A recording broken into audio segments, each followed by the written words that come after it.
क्योंकि ये देखिए जब हम सगुण भक्ति वाला हिस्सा पूरा लेते हैं जिसमें कि अवतार शायद विद्यार्थियों को लिए कुछ थोड़ा सा ज़्यादा दार्शनिक बात लग रही होगी, लेकिन भक्ति के दो रूप होते हैं, आप जानते हैं, निर्गुण और सगुण भक्ति में बार बार ये अवतार वाली संकल्पना जब आती है तो माना जाता है कि यदि ईश्वर भी आते हैं तो इसका मतलब है कि व्यक्ति भी आ सकता। और आप तो गीता पर बात करते हैं, गीता तो स्वयं श्री कृष्ण जो कि स्वयं अवतार हैं। तो सगुण भक्ति में ये स्पेस जो है, आपको लगता है कि कुछ थोड़ा ज्यादा दे दिया है मैनिपुलेशन का? देखिए, अगर बात श्री कृष्ण की हो रही है तो गीता के अनुसार होनी चाहिए ना। उनकी बात तो गीता में समाहित है। हम अपनी कल्पनाओं मान्यताओं को धर्म का नाम दें तो ये हम कर सकते हैं, फिर हमें कह देना चाहिए मेरी व्यक्तिगत राय है, डिस्क्लेमर के साथ। डिस्क्लेमर के साथ करना चाहिए। फिर ये नहीं कहना चाहिए कि वो कृष्ण की बात है। अच्छा, श्री कृष्ण बार बार ये कहते हैं, बार बार, कि तुम जिसको मैं मानते हो पूर्णतया मिथ्या है। और भारत की विडंबना ये है कि बहुत सारे लोग गीता का ही इस्तेमाल करते हैं ये सिद्ध करने के लिए कि भीतर कुछ है जो कहीं जाके जन्म लेता है। उन श्लोकों पर मैंने अब शायद दर्जनों से ज़्यादा बार चर्चा करी है, बार बार सैकड़ों बार चर्चा करी है। एक एक श्लोक को 4-4 घंटे तक समझाया है, उससे जुड़े हुए अन्य प्रसंगों के माध्यम से और श्रुति के अन्य उदाहरणों के माध्यम से, प्रमाणों से समझाया है कि नहीं, ये वो जो तुम समझ रहे हो इसका अर्थ ही नहीं है।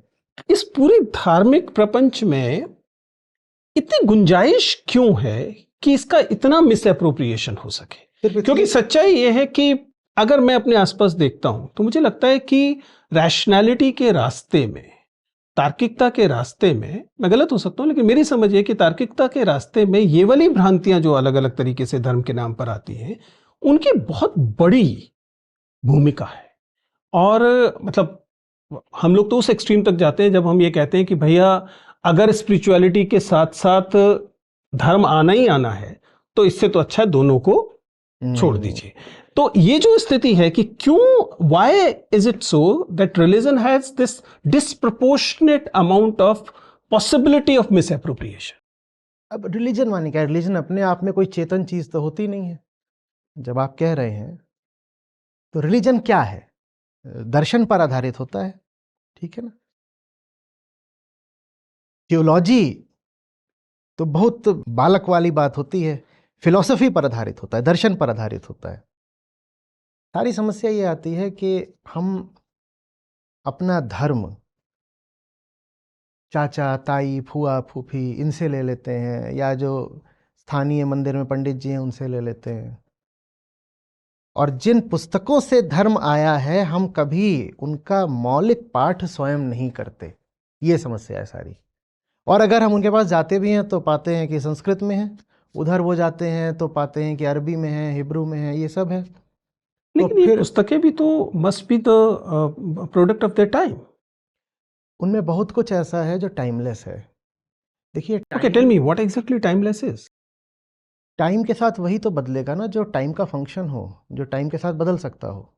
उदाहरण के लिए, हम और आप, हमारे जैसे दो, आज से 5000 साल पहले अगर बात कर रहे होते तो भाषा दूसरी होती, तो ये समय सापेक्ष हो गई।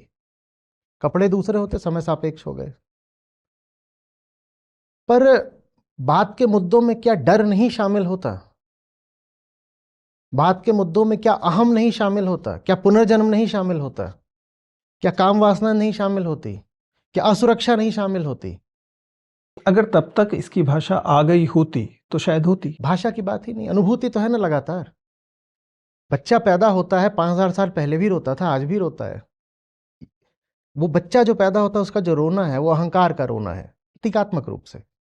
तो कुछ बातें ऐसी हैं हमारे भीतर जो बदलती नहीं कभी, है ना। काम क्रोध मद मोह लोभ षड रिपु जिनको गीता कहती है, जब से हम चैतन्य हुए हैं वो हमारी हस्ती हमारे शरीर के साथ चलते हैं। तो उनको हटाने का जो उपाय है वो भी फिर टाइमलेस हो गया ना, कालातीत हो गया। हाँ, धर्म ग्रंथ में अगर ये सब बातें लिखी हों कि यहां से वहां जाना है तो बैलगाड़ी पर ही जाना, तो वो बात फिर टाइम डिपेंडेंट हो गई, समय सापेक्ष हो गई। उस बात की आज अगर कोई जगह है तो म्यूजियम में है। पर ग्रंथों में बहुत कुछ ऐसा है जो जितना नया मौलिक नवीन और प्रासंगिक तब था उतना ही आज भी, आज से 5000 साल बाद भी रहेगा। That's too big a claim to make. मन एव मनुष्याणाम कारणम बंध मोक्षयो, मन ही मनुष्य के बंधन और मोक्ष दोनों का कारण है। बताइए ये बात पुरानी कब हो जाएगी? नहीं, मतलब ये सही है कि they can be certain examples इनके बस बेसिस जो वो एग्जाम्पल्स है ना, सिर्फ वही धर्म है। बाकी सब जो है, मैंने कहा वो संग्रहालय की वस्तु है, उसे म्यूजियम में भेज देना चाहिए। और जो धर्म में आप पूरी विकृति देखते हैं वो इसीलिए है क्योंकि हम कभी धर्म ग्रंथ के साथ बैठ करके ये मौलिक चिंतन नहीं करते, क्योंकि हमें डरा दिया गया है। हमें कह दिया है ये जो चीज़ है भगवान की चीज़ है, बस इसको ऐसे दूर दूर रखना, सर पे रखना, इसके साथ एंगेज मत करना। तो चूंकि हम उसके साथ तो एंगेजमेंट नहीं करते, तो हमें दिखाई नहीं पड़ता कि इसमें क्या ऐसा है जो सदा नूतन रहना है। नूतन ही नहीं रहना, सदा अनिवार्य रहना है। आप उसको अगर नहीं जानेंगे तो आपकी मानवता में, आपके जीवन में, आपके आनंद में सदा कुछ कमी बनी रहेगी। वो ऐसी चीज़ नहीं है जो वैकल्पिक है। उसको जाने बिना आप अपनी जिंदगी भी पूरी तरह खुलकर नहीं जी पाएंगे। तो उसमें बहुत कुछ ऐसा है, और जो वैसा है, मैं कह रहा हूं, मात्र वही सनातन है। सनातन का अर्थ ही होता है ना टाइमलेस, कालातीत। तो मात्र वही धर्म है। बाकी जो कुछ है वो तो समय सापेक्ष रूढ़ियां थी, उनमें से कुछ बातें कभी उपयोगी हो सकता है रही भी हों, पर आज उनका कोई मूल्य नहीं है उन बातों। चलिए इनमें से कुछ चीज़ों पे के पर बात सीधी ही बात करते हैं। मसलन जो चीज़ हम लोगों को सबसे ज़्यादा परेशान करती है वो आज के अपने संदर्भ में जाति को लेकर है। जाति, या पहले अगर हम कहें तो वर्ण की जो बात थी, इसकी जो वर्तमान स्थितियां हैं इनको लेकर बहुत महापुरुषों ने पहले भी बहुत इंपॉर्टेंट बात है कि फुले ने तो बिल्कुल साफ साफ एक तरह से माना कि धर्म की वजह से ऐसा हो रहा है। अगर आप गुलामगिरी देखेंगे तो आप मानेंगे कि वो सीधा सीधा ये कहते हैं। क्या धर्म इस तरह के जो शोषणकारी तत्व हैं उनको भी अननेसेसरीली लेजिटिमेसी नहीं देता? एकदम नहीं देता, एकदम भी नहीं देता। देखिए, मतलब स्पिरिचुअलिटी आप जिससे कह रहे हैं शायद वो ना देती हो, लेकिन जिस ऑर्गेनाइज्ड रिलीजन के सेंस में हम देखते, असल में मैं धर्म शब्द को उनके सुपुर्द करने को तैयार नहीं हूं। अच्छा, आप कह रहे हैं कि नहीं, I will not let them claim it. Exactly. आप चाह रहे हो कि धर्म उनको दे दो, अध्यात्म अपने पास रख लो। हाँ, मैं ऐसा करने को राजी नहीं हूं, क्योंकि धर्म भी अपने आप में बहुत ऊंचा शब्द है। तो इसलिए मैंने धर्म शब्द के दो फाड़ कर दिए हैं। मैं कहता हूं ये सब जो मासेज हैं, जो परंपरावादी लोग हैं, अंधविश्वास में जिसको चला रहे हैं, उसका नाम है लोक धर्म और लोक संस्कृति। वो धर्म नहीं है, वो धर्म नहीं है, वो फिल्मी धर्म है, वो LOL धर्म है। तो मैं कभी उसे लोक धर्म बोलता हूं, कभी लोल धर्म बोलता हूं। उसमें सिर्फ हंसा जा सकता है जिसको तुम धर्म समझ रहे हो। नहीं, लेकिन अगर वो इतना त्रासद ना होता तो हम हंसकर निकाल सकते थे। हाँ, मैं बिल्कुल बिल्कुल बिल्कुल बिल्कुल, वो तो है ही है, उसमें तो कोई शक ही नहीं है। लेकिन इसका अर्थ ये नहीं है कि मैं तुमको उस शब्द को अप्रोप्रिएट करने दूंगा, तुम्हारा उस पर मैं एकाधिकार मान लूंगा। धर्म वास्तव में क्या है वो दूसरी चीज है, तो उसको मैं बोलता हूं सनातन या वास्तविक धर्म। धर्म के दो फाड़, एक लोक धर्म जो आम जनमानस में प्रचलित है, और दूसरा वास्तविक धर्म जो दार्शनिकों ने दिया है, कपिल, कणाद, ये जो हमें धर्म देना चाहते थे, वो अलग धर्म है। उसको जब आप समझते हैं, दिखाई देता है कि जाति जिसकी आपने बात करी, उसका तो कोई अस्तित्व हो ही नहीं सकता। मतलब अगर अद्वैत मानते हैं तब तो बिल्कुल नहीं हो सकता। बिल्कुल नहीं हो सकता ना। मतलब मुझ में और आप में अंतर कैसे हो सकता है किसी दो व्यक्तियों के बीच? हो गई। इसलिए निर्गुण तो लगातार इसको नकारता रहा। लेकिन जैसा मैंने कहा था कि जब हम सगुण भक्ति वाली दुनिया में पहुंचे तो उन्होंने कहा कि आत्मा और परमात्मा में थोड़ा सा अंतर है, तो इसका मतलब जीव और जीव में भी अंतर संभव। देखिए, जहां से मैं देखता हूं, मेरी दृष्टि से वेदांत अद्वैत है। बाकी सारी जो बातें कही गई वो अपने पुराने ही पूर्वाग्रहों को किसी तरह से जायज ठहराने के लिए और श्रुति सम्मत ठहराने के लिए करी गई। क्योंकि इतना ऊंचा रुतबा है ना वेदांत का कि आपका मत कोई मानेगा नहीं अगर आप ये प्रमाणित ना कर दो कि आप जो बात कह रहे हो वो वेदांत सम्मत है। तो जो हमारे ही पुराने द्वैतात्मक आग्रह थे उनको किसी तरह से फोर्स फिट किया गया वेदांत पर, अन्यथा वेदांत तो अद्वैत ही है।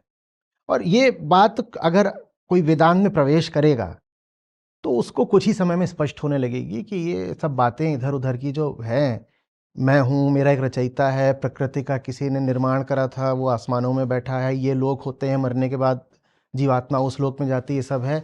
ये सब तो मन की कल्पनाएं हैं, इनका दर्शन में क्या स्थान है? दर्शन तो तथ्य का अन्वेषण है ना, कल्पनाओं के पिटारे को दर्शन थोड़ी ही बोलते हैं। लेकिन उन हत्याओं को, उन प्रैक्टिसेस को जो कि इतनी दारुण हैं, वो प्रैक्टिसेस जो व्यक्ति से उसके जीने की गरिमा इन चीजों का इस्तेमाल करके छीन लेती हैं, उनको लेकर आक्रोश, ये किसकी जिम्मेदारी है? होना चाहिए, बहुत जबरदस्त आक्रोश होना चाहिए। जब तक वो जबरदस्त आक्रोश नहीं होगा तब तक लोकधर्म वैसे ही चलता रहेगा जैसा चल रहा है। और भारत की, बल्कि पूरे विश्व की जो दुर्गति हुई है, विशेषकर मध्यकाल में, उसका बड़े से बड़ा जिम्मा लोकधर्म के ऊपर है। तो फिर ऐसे में जब राजनीति, जो विवेकशील राजनीति थी, उसने ये तय किया कि भैया इस वजह से, जिसे आप लोक धर्म कहते हैं, उसे दूर कीजिए और राजनीति को इधर कीजिए, इन दोनों के बीच में अंतराल रखिए, जिसे सेक्युलरिज्म कहा गया, इसका मतलब वो शायद एक विवेकशील जो अंतराल करा गया ना, ये अंतराल ही वास्तविक धर्म है। वास्तविक धर्म माने सही काम करना, जानना कि कहां पर मामला भीतर फंसेगा, हाँ, और उसका उपाय कर देना, अपने बंधनों को काटना। तो लोक धर्म को शासन प्रशासन से दूर करना, पॉलिसी मेकिंग से दूर करना, ये अपने आप में एक धार्मिक काम है। मंदिर बनाना नहीं है, ये अपने आप में एक धार्मिक काम है। वो मंदिर की परिभाषा पर निर्भर करता है, हम इसको भी मंदिर बोलते हैं, तो वो एक अलग बात है। वो हम तो उसी लोक धर्म वाले मंदिर की बात कर रहे हैं। हम क्यों उनको हक दे दें कि उन्होंने जो परिभाषाएं स्थापित करी हैं हम उनको स्वीकार करें? उनको ये विशेषाधिकार क्यों मिलना चाहिए? हम उनको मोनोपोली क्यों दे रहे हैं? ऊंची से ऊंची चीज हमने उनके हवाले कर दी, और फिर हमने इसको कहते हैं throwing the baby out with the bath water. कि आपने कह दिया कि वो जो धर्म चला रहे हैं ना, वही धर्म है। जब आप उसको धर्म बोल देंगे तो जितने भी बुद्धिजीवी हैं और समझदार लोग हैं थोड़े, वो सब धर्म को ही हेय और निकृष्ट मान करके त्याग देंगे। जबकि धर्म आदमी के जीवन का सार है। बिना धर्म के हम कितनी प्रगति कर लें, कितने भी ज्ञानी हो जाएं, लेकिन हम पशु समान हो जाते हैं। और ये मैं कोई रेटोरिक नहीं बोल रहा हूं, ये है ऐसा, सचमुच ऐसा है। तो धर्म हमें चाहिए, लेकिन लोक धर्म वाला नहीं चाहिए, हमें उपनिषदों वाला धर्म चाहिए।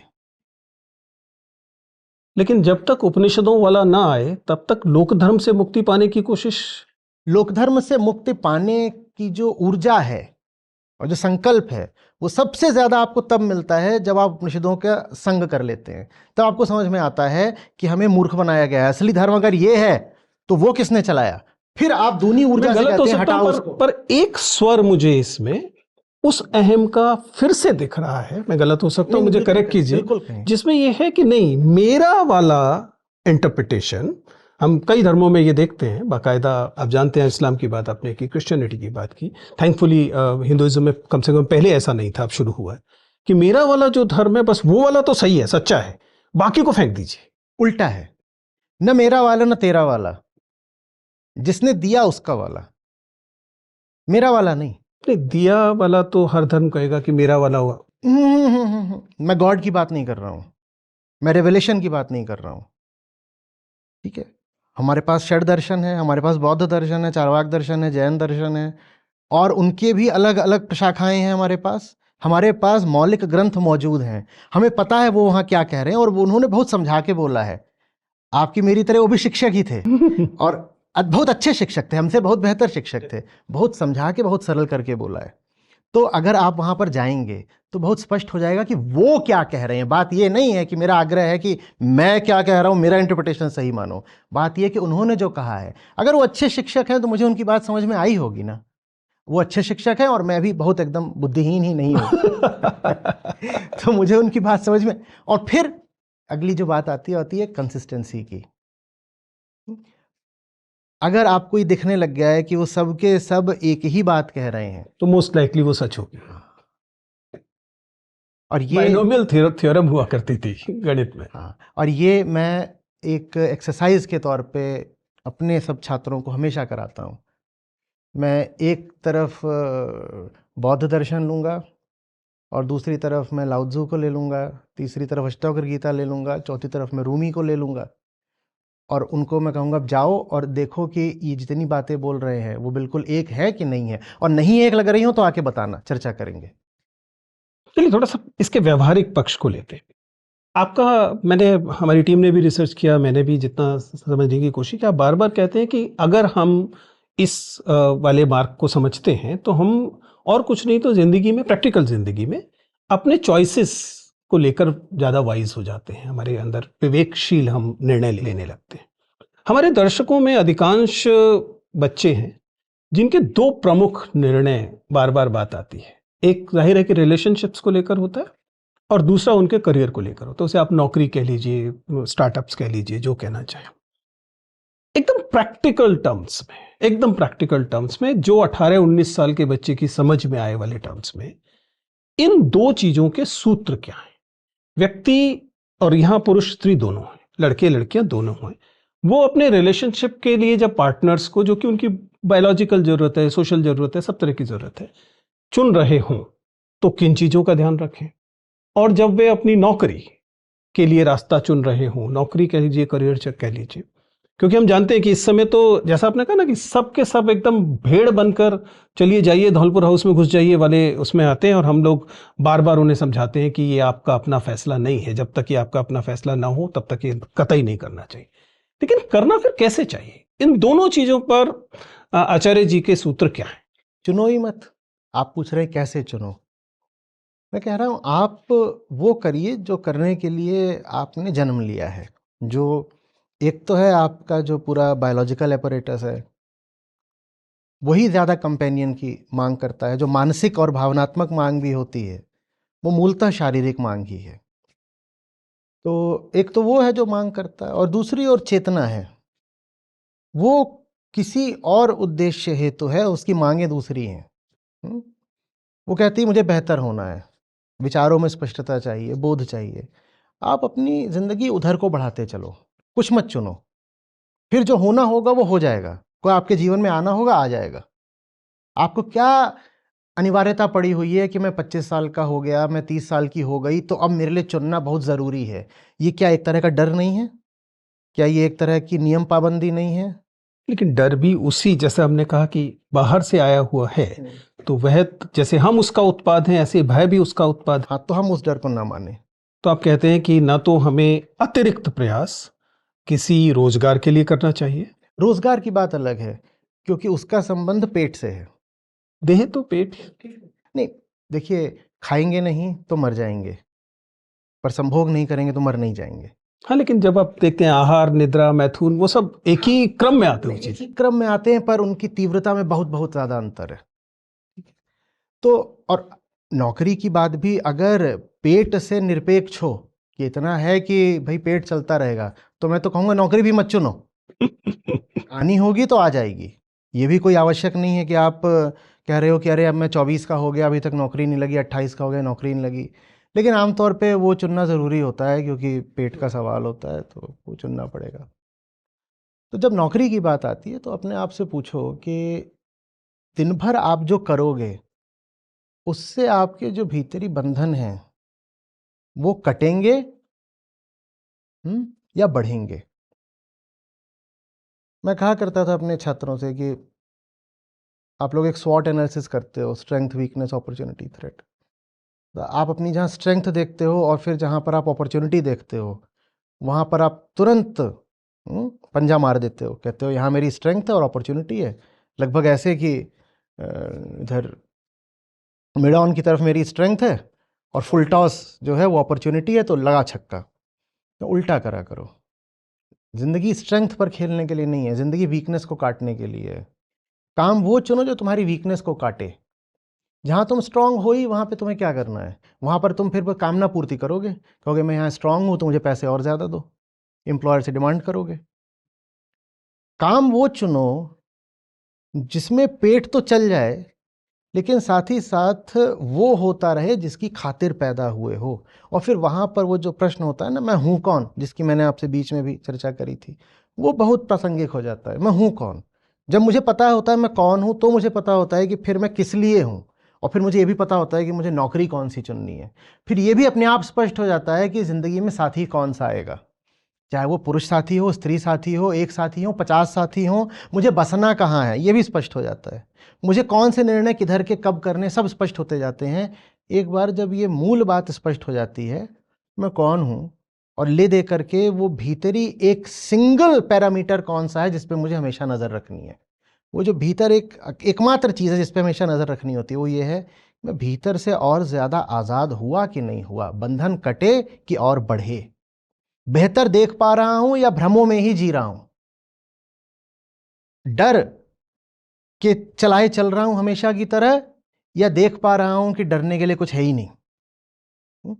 आप जब उस दिशा में बढ़ते जाते हो ना, तो फिर आपको बहुत सारे निर्णय सक्रिय होकर नहीं लेने पड़ते, जिंदगी आपके लिए खुद ब खुद फैसले करती जाती है। कई बार तो आपको पता भी नहीं चलता कि फैसला हो गया, दूसरे आपको बताते हैं कि तुम्हारा फैसला हो चुका है, आप कहते हो गया, मैंने तो किया नहीं कभी, I never thought about it this way, वो बिना सोचे ही हो जाता है। मुझे रिफाइनमेंट की बात आनंद में तो ला रही है। कई बार मुझे लग रहा है कि ये एक ऐसी चीज है जिसे I can afford to appreciate, but afford वाला एस्पेक्ट उतना ही इंपॉर्टेंट इसमें लग रहा है।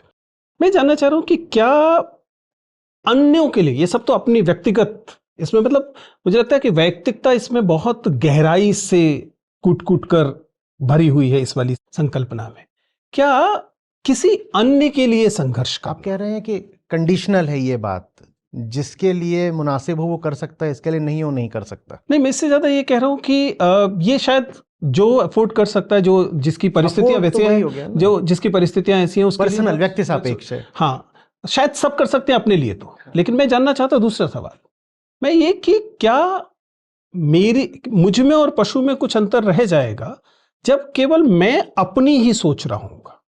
क्या यह परेशानी कि मैं यहां जीवित हूं इस हाड़ मास के साथ, और उसके बावजूद इसी समाज में किसी व्यक्ति को स्त्री के रूप में पैदा होने के कारण कुछ सहना पड़ रहा है, गरीब होने के कारण कुछ सहना पड़ रहा है, किसी जाति में होने के कारण या किसी धर्म में होने के कारण कुछ सहना पड़ रहा है, तो मेरा उसके प्रति कुछ दायित्व है, या मैं सिर्फ इसी रास्ते से केवल अपना ही तो मुझे कौन बताएगा कि मेरा क्या दायित्व है? मेरे ऊपर भी तो वही ताकतें काम कर रही हैं ना जो उस स्त्री के ऊपर काम कर रही हैं। नहीं, लेकिन हो सकता है मेरी परिस्थितियां मुझे दिखाती हूं कि देखिए ये वायलेंस जेंडर के लिए हो रही वायलेंस है, और इसी जगत में होने में और जिंदा होने के कारण ये मेरा भी दायित्व है। ये आपको कोई परिस्थिति कभी नहीं बता सकती कि आपका दायित्व क्या है। वही चीज जो आपको बताती है उसको बोध साहित्य कहते हैं। आपको ज्ञान दिया जा सकता है इकोनॉमिक्स का, आपको बताया सकता है इकोनॉमिक इनइक्वालिटी कितनी, ये सब है, ठीक है। इन सब से क्या आप में कंपैशन जागृत हो जाएगा? बहुत सारी दूसरी चीजें, मसलन लिटरेचर पैदा करेगा, मसलन संवेदनाएं पैदा करेंगी। वो जो लिटरेचर भी है, जो उत्कृष्ट कोटि का साहित्य है, वो फिर आध्यात्मिक ही हो जाता है, फिर आध्यात्मिक ही हो जाता है। देखिए, आपको बहुत कुछ पता हो सकता है, ठीक है, और आपके घर के ठीक सामने बड़े लंबे चौड़े स्लम्स हो सकते हैं, आप जा करके करुणावश उनकी मदद करना थोड़ी शुरू कर दोगे। क्यों? क्योंकि आप भी उसी हद तक गुलाम हो सामाजिक ताकतों के जिस हद तक वो गुलाम है। बस उनकी गुलामी ने उनको वहां पटक दिया, आपकी गुलामी ने आपको एक मैंशन में पटक दिया है। तो इसलिए आंतरिक आज़ादी सबसे पहली चीज़ है। जब तक आप आज़ाद नहीं हो, भाई एक जेल में दो कैदी हैं, वो दोनों एक दूसरे की कैसे मदद कर देंगे आज़ाद होने में? पहले मुझे आज़ाद होना पड़ेगा, तब मैं किसी और की मदद कर पाऊंगा। नहीं तो खतरनाक बात आपसे कहता हूं, अब ये खुद आज़ाद हुए बिना जो लोग निकल पड़ते हैं ना दूसरों की मदद करने, इन्होंने दुनिया और बर्बाद करी है। जरा एक्सप्लेन कीजिए। देखिए, मुझे पता ही नहीं कि दूसरे का बंधन क्या है, और मैं चल पड़ा उसको हेल्प देने के लिए, तो मैं हेल्प के नाम पर क्या करूंगा? नहीं, मैं इसको दूसरी तरह से समझने की कोशिश करता हूँ। आप ये मानकर चल रहे हैं कि कोई व्यक्ति है, मान लीजिए मैं दम्भ से भरा हुआ हूँ और मुझे नहीं पता, जैसा आपने, बोध नहीं है, और मेरे पास 1,000 रुपया फालतू है। मैंने सोचा इस 1,000 से मैं महानता क्रिएट करता हूँ और किसी को ले जाके 500 उसमें से दे दिया, 800 दे दिया। I understand the futility. बिल्कुल, I clearly understand not just the futility, the great danger inherent in it. क्योंकि सुनिए, जो गरीब है वो किसी वजह से गरीब है। एग्जैक्टली, दिस इज, आपने उसको दे जा करके 500 रुपए दे दिए, उसने आके उसकी दारू पी ली। तो ये आपने उसकी मदद करी? नहीं, मैं मान रहा हूं इसलिए, लेकिन ये व्यक्ति पर तो लागू हुआ। जो स्ट्रक्चर से टकराने की बात करते हैं, मान लीजिए, मैं ये नहीं कह रहा कि मुझे गरीब मेरे स्लम से परेशानी है, स्लम से भी परेशानी है, लेकिन मैं जानता हूं कि ये डिस्पैरिटी की वजह से है, और डिस्पैरिटी स्ट्रक्चरल है, संरचनात्मक है। तो यदि मैं उस संरचना से टकराने के लिए कुछ करता हूं, ठीक है, मसलन मान लीजिए जिस भी किस्म के एक्टिविज्म जो कि स्ट्रक्चर से टकराने की बात करता है, तो वो इसमें कहाँ फिट होता है? वो व्यक्तिगत मदद नहीं कर रहा, क्या वो ज्यादा बड़ी जिम्मेदारी नहीं है? एकदम भी नहीं है। और इस बात को हमें बहुत साफ साफ समझना पड़ेगा। पहली बात, स्ट्रक्चर आसमान से नहीं उतरा है। दूसरी बात, स्ट्रक्चर से टकराने वाला मैं हूं ना। जब मुझे ही इनर क्लैरिटी नहीं है तो मैं क्या टकरा रहा हूं किसी स्ट्रक्चर से? फिर मैं जो टकरा रहा हूं स्ट्रक्चर से, वो जानते हैं क्या है? वो एक स्ट्रक्चर का दूसरे स्ट्रक्चर से क्लैश है। एग्जैक्टली। और दुनिया भर में जितने भी आज तक रिवॉल्यूशंस हुए हैं वो सब यही हुए, एक स्ट्रक्चर को दूसरे से डाल दिया, उससे कोई विशेष परिवर्तन नहीं आता है। स्ट्रक्चर आया कहां से था? पहली बात, इंसान नहीं बनाया था ना। जब तक इंसान नहीं बदलेगा वो स्ट्रक्चर बदल नहीं सकता मूलतया। फिर आप यही करोगे कि आप एक हाइपोथेसिस को और एक प्रेजुडिस को दूसरा हाइपोथेसिस और दूसरे प्रेजुडिस से रिप्लेस कर दोगे। तो नहीं, लेकिन बुद्ध यही करने निकले, हाँ, महावीर यही करने निकले, आपने पहले भी पूछा था, कबीर यही करने निकले। हाँ। क्योंकि उन्होंने क्या किया कि उन्हें लगा कि ये एक स्ट्रक्चर है, अब बहुत तरह के बंधन है और मुक्ति व्यक्ति मात्र की नहीं हो सकती, मेरी अकेले की भी नहीं हो सकती। वो तो ये मान के निकलते हैं ना कि मेरे अकेले की मुक्ति का क्या मतलब है जब तक कि सब मुक्त नहीं। वो एक काउंटर स्ट्रक्चर देने की कोशिश करते हैं, एक यूटोपिया देने की कोशिश करते हैं। पता नहीं वो यूटोपिया था या नहीं, पर स्ट्रक्चर तो डेफिनेटली ये बात था। बिल्कुल भी ठीक नहीं है। सबसे पहले वो सोशल रिफॉर्मर नहीं थे, वो इंडिविजुअल रिफॉर्मर थे।